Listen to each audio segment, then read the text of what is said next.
بسم اللہ الرحمن الرحیم۔ صبح و شام ایک مرتبہ ضرور یہ دعائی پڑھیں۔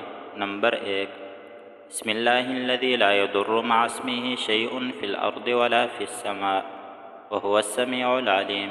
نمبر 2، رضیت باللہ ربا وبالاسلام دینا وبمحمد نبیا صلی اللہ علیہ وسلم۔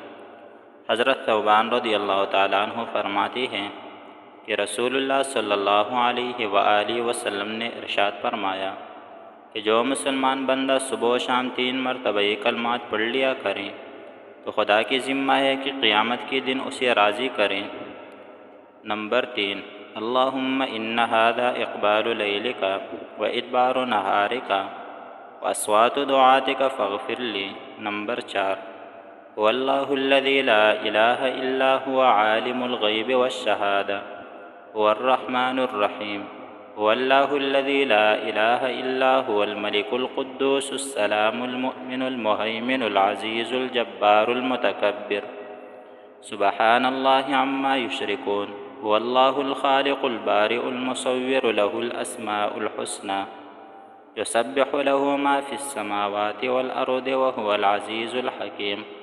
اللہ تعالی ہم سب کو عمل کرنے کی توفیق عطا فرمائے، آمین ثم آمین۔